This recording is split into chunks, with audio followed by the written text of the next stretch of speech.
मैंने दरवाजा खोलकर अंदर झांका तो गाढ़ी तारीकी ने मेरा इस्तकबाल किया। आंखें फाड़ फाड़ के देखने के बावजूद आसपास कुछ नजर न आया। ये सूरत हाल देखकर मैं सटपटा गया। ऐसे घुप अंधेरे में तो मैं कुछ भी नहीं कर पाऊंगा। तभी मेरे जहन में एक अंगारा सा जगमगाया। मैं तेजी से मुड़ा और जीप के अकब में फर्श पर ढेर उस बदमाश की जेबें टटोलने लगा जो सरवत के मोहल्ले की उस तारीक गली में अपनी सिगरेट नोशी की वजह से सबसे पहले मेरी नजरों में आया था और रफ़े हाजत के दौरान मेरे पिस्तौल के दस्ते का निशाना बना था। मुझे उसकी जेब से घड़ी मार का माचिस तो मिल गई, लेकिन मुझे लगा कि उसकी बेहोशी अब हल्की पड़ती जा रही है। फिलहाल मुझे उन तीनों के होश में आने से ज्यादा उन्हें महफूज ठिकाने पर पहुंचाने की फिक्र लाहक थी। लिहाजा मैं एक बार फिर दरवाजे से अंदर दाखिल हुआ। दिया सिलाई रोशन होते ही मुझे अपने सामने एक कुशादा सा हॉल दिखाई दिया।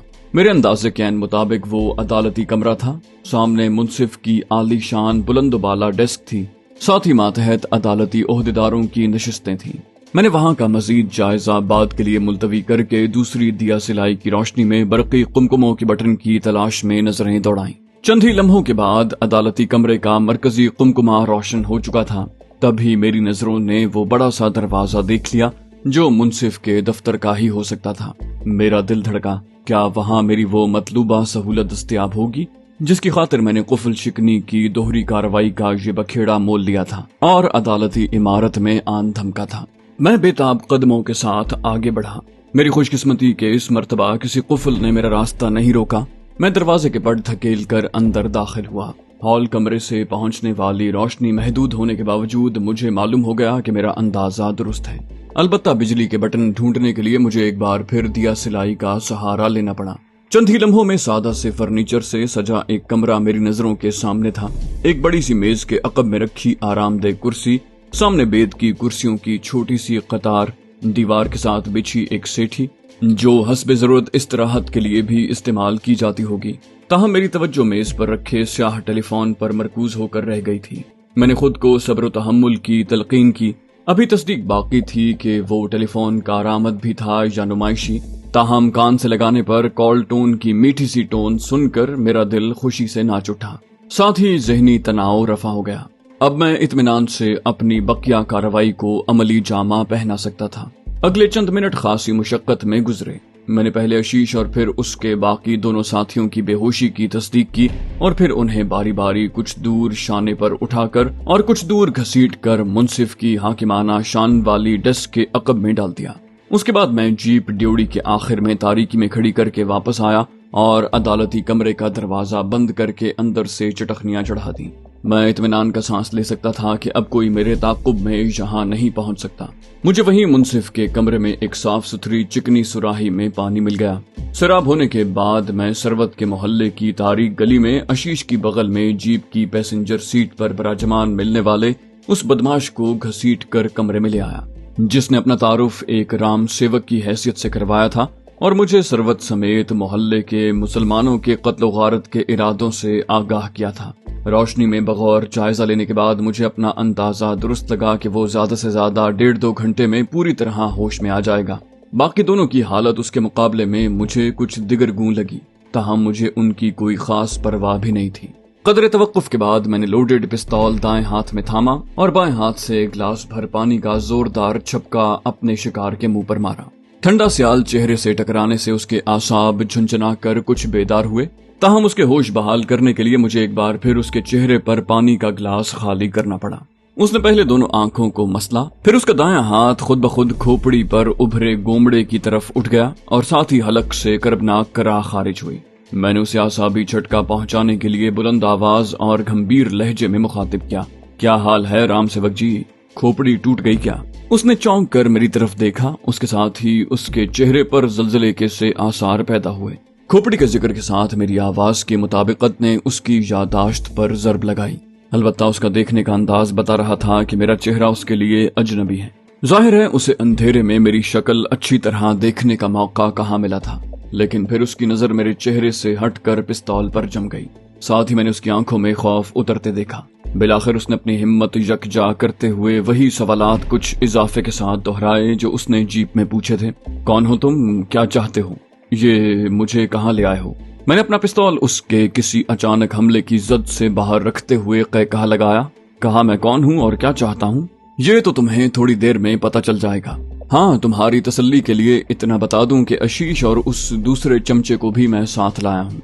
उसे मेरा हंसना तज़हीक आमेज लगा होगा, लिहाजा उसने नाराजी भरे लहजे में कहा, तुम जो भी हो ये कान खोल कर सुन लो कि तुमने धोखा देकर हमें बेबस तो कर दिया है, परंतु तुम ज्यादा देर बच नहीं सकते। तुम आशुतोष बाबू को ठीक तरह जानते नहीं हो। वो तुम्हारे, मैंने सख्त लहजे में उसे डपटा, बकवास बंद करो। तुम्हारे उस गुरु की मैं इससे भी बुरी दुर्गत बनाने वाला हूँ। अभी तो तुम मुझे अपना नाम बताओ। वो कदरे झिझका और फिर मजबूत लहजे में बोला, मुझे कीर्ति कदम्बे कहते हैं। और मैंने उसकी बात काटते हुए उसी सख्त लहजे में कहा, ठीक है, ये बताओ कि तुम कहाँ रहते हो। उसने एक बार फिर गुस्सीली नजरों से मुझे देखा, लेकिन पिस्तौल की नाल का रुख सीधा अपनी खोपड़ी की तरफ पाकर उसकी नजरें झुक गईं और उसने बुझे बुझे से लहजे में कहा, मैं रेलवे स्टेशन के करीब रहता हूँ। मेरा मकान गौतम अस्पताल के सामने वाली आबादी में है। मैंने उसके अल्फाज ज़हन नशीन करते हुए अगला सवाल किया, ये बताओ तुम्हारे तीसरे साथी का क्या नाम है और वो कहाँ रहता है। उसने कहा, उसका नाम हिमांशु नेवाल है, लेकिन हम उसे हीमू कहते हैं। वो पद्मावती कॉलोनी में गायत्री गर्ल्स हॉस्टल वाले रोड पर रहता है। वो और आशुतोष बाबू पड़ोसी और आपस में रिश्तेदार भी हैं। आशुतोष का नाम सुनते ही मेरे जहन में एक अहम सवाल ताजा हो गया, जो मैं तेजी से रूनुमा होने वाले वाकयात के दरमियान वक्ती तौर पर फरामोश कर बैठा था। मैंने कहा, तुमने बताया था कीर्ति के ये स्टेन गन आशुतोष ने आशीष के हवाले की थी। इसका मतलब उसके पास और भी ऐसी ऑटोमेटिक गन्ने होंगी। सच सच बताओ कि तुम्हारे ख्याल में वो गिनती में कितनी होंगी। देखो, अगर तुमने मुझसे झूठ बोला तो मैं तुम्हारा बहुत बुरा हशर करूंगा, जबकि सच बोलकर तुम अपनी जान आसानी से छूट जाने की उम्मीद रख सकते हो। मेरे सवाल का सीधा जवाब देने की बजाय उसने कहा, पहले तुम बताओ, तुम मुझसे ये सब क्यों पूछ रहे हो? सच बताओ, क्या तुम स्पेशल पुलिस डिपार्टमेंट वाले हो? उसके लहजे में खौफ की झलक पाकर मैंने अपने लहजे में बेनियाजी शामिल करते हुए कहा, पहले तुम मेरे सवाल का जवाब दो, फिर मैं अपने बारे में बताऊंगा। उसने मेरे जवाब को अपने कयास की तस्दीक समझा। बोला, मुझे पता था कि आशुतोष की रस्सी अब खिंचने वाली है। ठीक है, आप जो पूछें मैं बताने को तैयार हूँ, परंतु आपको वचन देना पड़ेगा कि आप सहायता करने पर मुझे जेल में जाने से बचा लेंगे। मैंने कहा, चलो ठीक है, लेकिन इसके लिए तुम्हें आशुतोष की कारस्तानियों के बारे में ज्यादा से ज्यादा ऐसी मालूमात देनी पड़ेंगी जो उसकी गर्दन शिकंजे में कसने में कारामद हो। उसने मेरी बात मुकम्मल होते ही कहा, मैं तैयार हूँ। मैंने कहा, सबसे पहले ये बताओ कि इस स्टेन गन जैसे और कितने खतरनाक हथियार आशुतोष के कब्जे में हैं और उन्हें कहाँ छुपा कर रखा जाता है। मेरी बातें सुनते हुए वो हाँ में गर्दन हिलाता रहा और फिर कुछ देर सोचने के बाद उसने कहा, आशुतोष महबूब नगर के मुसल्लों का सफाया करने के लिए 1 साल से तैयारियां कर रहा है। उसे यकीन है कि इस तरह वो अरापिली का शहर में जोर तोड़ने और अपनी धाक बिठाने में भी सफल हो जाएगा और अरापिली को मजबूर हो के शहर उसे सौंपना पड़ेगा। अपना जोर बढ़ाने के लिए आशुतोष ने भारी रुपया खर्च करके चंबल घाटी से हथियार मंगवाए हैं। 5 स्टेन गन, 10 विलायती शॉट गन्ने, 25 तमंचे, हजारों गोलियां। मैंने उसकी बात काटते हुए कहा, ये बताओ, इतना सारा असलहा वो कहाँ रखता है? उसने पुरजोश लहजे में कहा, उसने अपनी हवेली में हथियारों का भंडार बना रखा है। उसकी एक कुंजी आशुतोष के पास होती है और दूसरी उसके डिप्टी चंद्रशेखर राव के पास होती है। मैंने उसकी बात गौर से सुनी और फिर पूछा, अच्छा, अब ये भी सच सच बता दो कि इतनी भारी तादाद में हथियार खरीदने के लिए उसके पास हजारों लाखों की रकम कैसे आई? मेरी बात सुनकर वो हंसा, बोला, आपको सब पता है सरकार, फिर भी पूछना चाहते हैं तो बता दूं कि महबूब नगर और आसपास कई कोस तक बसे कस्बों और बस्तियों में होने वाली ज्यादातर बड़ी चोरियां और डाके हमारी ही कारस्तानियां होती हैं। आशुतोष शिकार ताड़ता है और हम लूट मार करते हैं। मैंने कहा, तुम लोग लूट मार के लिए मुसलमानों को ही निशाना बनाते हो या? मैंने अपना जुमला जानबूझकर अधूरा छोड़ दिया। मेरी बात सुनकर वो हंसा और बोला, अब महबूब नगर में मुसल्लों के पास धन दौलत कहाँ है सरकार? आशुतोष माल लूटने में धर्मजात नहीं देखता। मैंने कहा, अब तुम आशुतोष के हुक्म पर पिछले महीने 2 महीने में होने वाली ऐसी बड़ी बड़ी 1-2 वारदातों के बारे में बताओ जिसमें तुमने खुद हिस्सा लिया हो। कुछ देर सोचने के बाद उसने कहा, हमने पिछले ही महीने रंगानाथ सुनार की दुकान से 3 लाख रुपए का सोना और जेवर लूटे थे। उसे 1 माह पहले बनवारी मेहता की आड़त से 1 लाख रुपया हाथ लगा था। मैंने कहा, बहुत खूब, लेकिन इन वारदातों के बावजूद आशुतोष का कुछ नहीं बिगड़ा। इसका मतलब है शहर की पुलिस में उसके सरपरस्त मौजूद हैं। तुम्हें तो मालूम होगा कि डीसीपी के नीचे आशुतोष के सबसे बड़े सरपरस्त और मददगार कौन हैं। कीर्ति ने झट से कहा, बड़े अफसरों में डीसीपी राम विलास और इंस्पेक्टर मनमोहन माधवन आशुतोष के खास साथी हैं। उन्हें लूट के माल में से भाग मिलता है। बदले में वो हमें हमारे खिलाफ पुलिस की किसी भी कार्रवाई की पहले से इत्तला देते हैं और अगर हम में से कोई पकड़ा जाए तो उस पर कमजोर केस बनाकर छुड़वा देते हैं। नीचे के स्टाफ में भी बहुत हैं जो रुपया मिलने की आस में हमारा साथ देते हैं। मैंने उसकी बात तवज्जो से सुनी और फिर सवाल किया, अब ये भी बता दो कि डीसीपी के अलावा और कौन कौन से आला पुलिस अफसर आशुतोष और अरापिली के खिलाफ हैं। उसने मेरी तवक्को के ऐन मुताबिक फौरन कहा, एसीपी सतीश भी आशुतोष के खिलाफ कार्रवाई का मौका ढूंढता है। एसपी नवीन रेड्डी भी आशुतोष के सख्त खिलाफ है। मैंने कहा, तुमने सच बोलकर समझदारी दिखाई है। अब ये बताओ कि मुसलमानों के खिलाफ आज रात तुम लोगों ने क्या मंसूबे बना रखे हैं। कीर्ति चंद लम्हे सोचता रहा, फिर बोला, आशुतोष और अरापिली ने वैसे तो मिलकर शहर में मुसल्लों के खिलाफ लूटमार और दंगा फसाद करने का प्रोग्राम बनाया है, परंतु आशुतोष उन बलवों की आड़ में सरवत की हत्या जैसे अपने कई काम निकालने का इरादा रखता है, जिसके लिए उसने अपने खास कारिंदों की ड्यूटी लगा रखी है। कदर तवक्कुफ के बाद उसने मेरे हाथ में गोली उगलने के लिए तैयार पिस्तौल पर एक निगाह डालकर अपनी बात आगे बढ़ाई। बोला, अरापिली को आशुतोष के इस प्रोग्राम का पता नहीं है? होगा यूं कि अरापिली के कारिंदे तो कपिल की अर्थी लेकर शमशान घाट की तरफ चले जाएंगे और अरापिली के भाषण के बाद शहर में जलाओ घेराव करेंगे, परंतु आशुतोष के 25-30 कारिंदे अर्थी उठते ही सीधे उसकी हवेली पहुंचेंगे और वहां से हथियार लेकर अपने अपने टारगेट की तरफ चले जाएंगे। कीर्ति अपनी बात मुकम्मल कर चुका था और अब अपने लिए अगले हुक्म का मुंतजिर था। इधर मेरा जहन उसकी फराहम करदा मालूमात की रोशनी में अपने मंसूबे को हतमी शक्ल देने में मसरूफ था, लेकिन साथ ही मुझे इदराक था कि ऐसे में वो बदमाश मेरी मुंतशिर तवज्जो का फायदा उठाकर कोई कार्रवाई कर सकता है। लिहाजा मैंने उसे दोबारा नॉकआउट करने का फैसला कर लिया। मैंने पिस्तौल को नाल से थामने में बमुश्किल 1 लम्हा सर्फ किया होगा। इससे पहले कि कीर्ति मेरा इरादा भांप जाता, उसकी कनपटी पर पटाखा फूट चुका था। उसके जिस्म ने एक झटका खाया और सेठी से टकरा कर बेहिस हो गया। उसकी तरफ से मुतमईन होकर मैं बाहर अदालती कमरे में पहुंचा और पहले आशीष और फिर हिमांशु का गहरी नजरों से जायजा लिया। मुझे वो बिल्कुल बेसुध दिखाई दिए। मैंने अपने अंदाजे की तस्दीक के लिए आशीष की पसलियों से नीचे जोरदार ठोकर लगाई, मगर उसकी तरफ से कोई रद्द अमल सामने नहीं आया। पिस्तौल के दस्ते ने कुछ ज्यादा ही जोर से उसकी खोपड़ी बजा डाली थी। हिमांशु भी ठोकर लगने के बावजूद टस से मस न हुआ। ये अलामात बता रही थी कि वो इसी बेहोशी की हालत में अगले जहां भी सिधार सकते हैं। तहम मुझे उसकी कुछ खास परवाह नहीं थी। फिलहाल तो मुझे यकीन कर लेना चाहिए था कि वो अचानक होश में आकर मेरी कार्रवाई दरहम बरहम नहीं करेंगे। मैं वापस कमरे में आ गया और मेज के अकब में मौजूद कुर्सी पर बैठकर मजीद वक्त गुजरने का इंतजार करने लगा। बिलाखिर मुझे लगा कि हरकत में आने का वक्त आ गया है। मैंने भारी भरकम स्याह टेलीफोन अपनी तरफ खींचा और उसका रिसीवर कान से लगाकर टोन सुनी। उसके बाद मैंने डायल पर बारी बारी नंबर घुमाकर अपने जहन में महफूज 5 हिंसों पर मुश्तमिल फोन नंबर घुमाया। कदर तवक्कुफ के बाद मुझे कुछ खड़खड़ाहट के बाद दूसरी तरफ घंटी बजने की आवाज सुनाई दी। फिर किसी ने रिसीवर उठाया और एक भारी आवाज ने तेलुगु में पुलिस हेडक्वार्टर के अल्फाज से आगाज के बाद कुछ कहा। मैंने जवाब में अंग्रेजी में कहा, हेलो, क्या आप एसीपी सतीश बात कर रहे हैं? क्या मेरी उनसे बात हो सकती है? इस बार मुझे साफ सुथरी अंग्रेजी में जवाब मिला, मैं एएसआई यशवर्धन दुबे बात कर रहा हूँ। एसीपी शहर के गश्त पर गए हुए हैं। आप कौन बात कर रहे हैं और किस लिए कॉल की है? मैंने अपने लहजे में खौफ भरते हुए कहा, मुझे एसीपी से ही बात करनी है, एक अहम मसला है। एएसआई ने शाइस्ता लहजे में कहा, देखें, शहर में इमरजेंसी हालात हैं।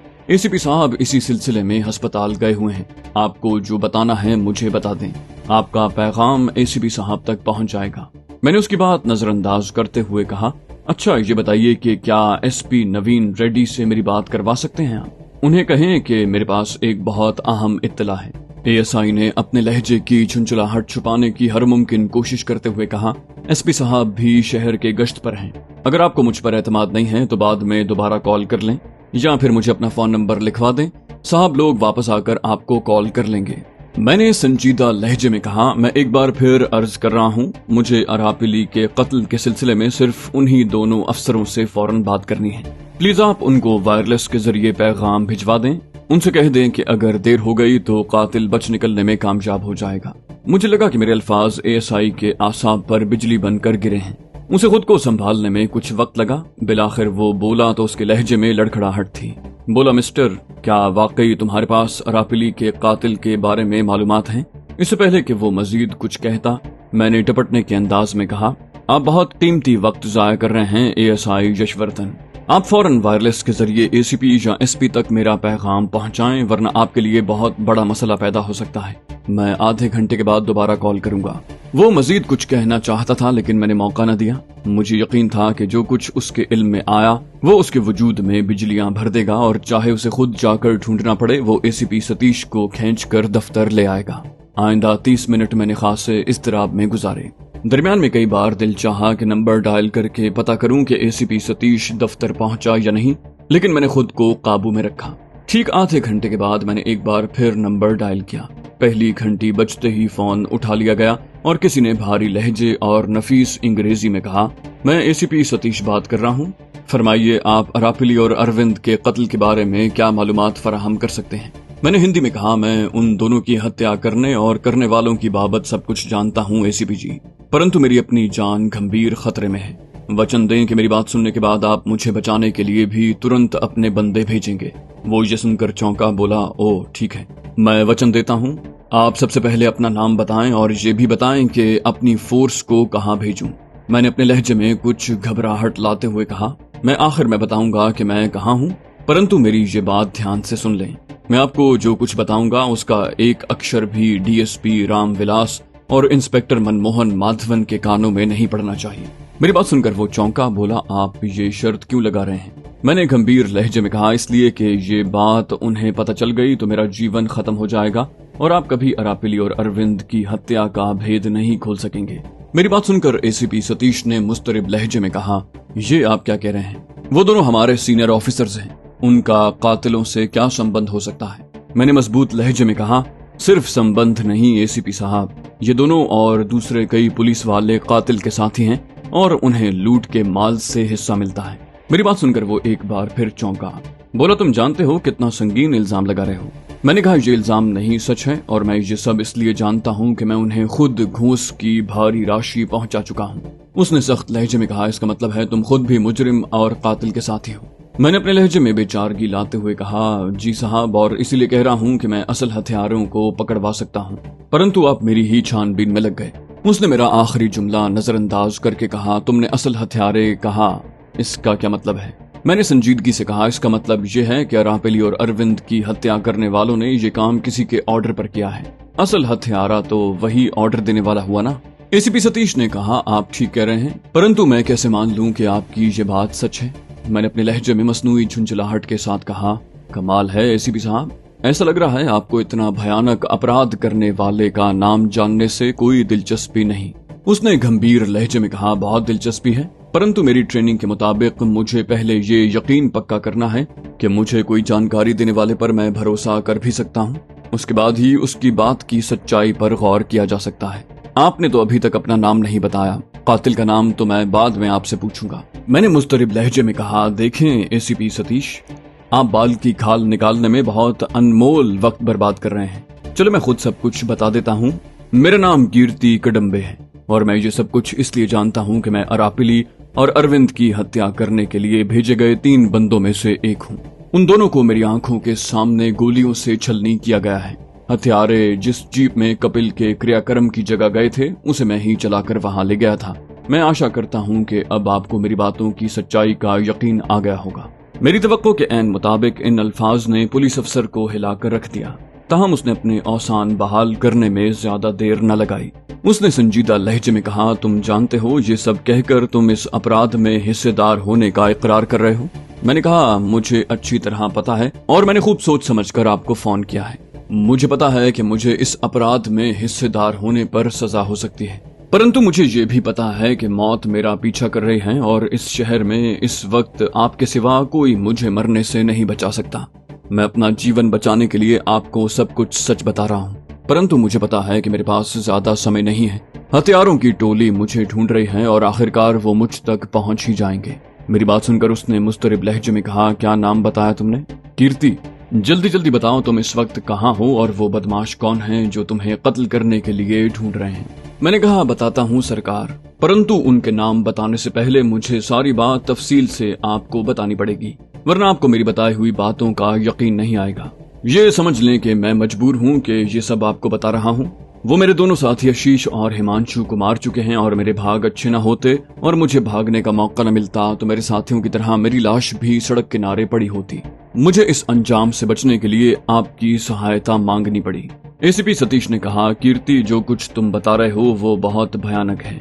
ये बताओ वो कौन लोग हैं जो तुम्हें कत्ल करने के लिए ढूंढ रहे हैं? मैंने कहा, वो उसी हत्यारे के कारिंदे हैं जिसने हम तीनों के हाथों अरापिली और अरविंद की हत्या करवाई है। वो हम तीनों की हत्या करवा कर ये यकीनी बनाना चाहता है कि इन हत्याओं से उसके संबंध का राज हमेशा के लिए दफन हो जाए। उसने पहले अरापिली और अरविंद की हत्या के लिए हम तीनों की ड्यूटी लगाई और साथ ही अपने सबसे बड़े चमचे की ड्यूटी लगाई कि काम हो जाने के बाद अपने कारिंदों के साथ मिलकर हमारा भी काम तमाम कर दे। और वो अपनी इस कारस्तानी में लगभग कामयाब भी हो गए थे, क्योंकि हम भूल कर भी नहीं सोच सकते थे कि वो सब हमारी हत्या करने की नीयत से आए हैं। बस इसी विश्वास में मारे गए। हमें जरा भी शक हो जाता तो हम पहले ही उनको खत्म कर देते। इससे पहले कि वो मजीद कुछ पूछता मैंने खुद ही बात आगे बढ़ाई। कहा, हम तीनों पूरी मंसूबाबंदी से निकले थे जिसका असल हत्यारे को भी पता था। हमारे पास जीप में एक स्टेन गन और उसके 2 लोडेड मैगजीन, 2 12 बोर बंदूकें और एक खांडा था। हम तीनों कपिल के क्रियाक्रम के लिए गाड़े गए तंबू के पीछे पहुंचे। हिमांशु ने खांडे से तंबू की दीवार में छेद बनाया और फिर आशीष ने स्टेन गन से गोलियां बरसाकर पहले अरापिली और फिर अरविंद को छलनी कर दिया। मैंने अपनी आंखों से ये सब कुछ देखा है। उसके बाद हम जीप में बैठकर वहां से भाग निकले। मेरे खामोश होते ही एसीपी ने हैजान भरे लहजे में कहा, चुप क्यों हो गए? बताओ ना फिर क्या हुआ? मैंने कहा, मैंने बहुत तेजी से जीप चलाई और काफी आगे बढ़ने के बाद हमें विश्वास हो गया कि किसी ने हमारा पीछा नहीं किया। फिर हम एक लंबा चक्कर काटकर उस ठिकाने की तरफ बढ़ने लगे जहां हमने आज की रात छुपकर गुजारनी थी। परंतु जब हम एक मोड़ से आगे बढ़े तो अचानक एक जीप हमारे पीछे लग गई। मैंने आशीष को बताया तो उसने कहा कि फिक्र की कोई बात नहीं है, ये हमारे ही टोले की जीप है जो हमारे गुरु ने हमारी रक्षा के लिए पीछे भेजी होगी। मैं एसीपी के तजस्सुस को महमेज लगाने के लिए चंद लम्हों के लिए खामोश हुआ। उसने फौरन कहा, आप चुप क्यों हो गए? जल्दी बताएं आगे क्या हुआ? मैंने कहा, ये सुनकर मैं मुतमईन हो गया और रफ्तार बढ़ाने की कोशिश न की। पीछे वाली जीप ने भी हमसे आगे निकलने की कोशिश न की। हम लोग शहर के कुछ करीब पहुंचे तो मैंने जीप सड़क किनारे रोक दी और मूत्र करने के लिए एक झाड़ी के पीछे चला गया। मैं वापस आने ही वाला था कि अचानक मैंने तमंचों से फायरिंग के धमाके सुने। मैं दहल कर वहीं दुबक गया कि भगवान जाने क्या आफत आ गई है। ये फायरिंग हमारा कोई दुश्मन ही कर सकता था, क्योंकि हमारे पास तो तमंचे थे ही नहीं। मैंने कदरे तवक्कुफ के बाद बात आगे बढ़ाई। कहा, फिर मैंने किसी के चीखने की आवाज सुनी। वो कह रहा था कि आशीष और हिमांशु दोनों मर चुके हैं, परंतु जीप में कीर्ति की लाश मौजूद नहीं है, उसे ढूंढो। मैंने तुरंत वो आवाज पहचान ली और विश्वास करें एसीपी साहब, अचंभे के मारे मुझे अपनी खोपड़ी घूमती महसूस हुई थी।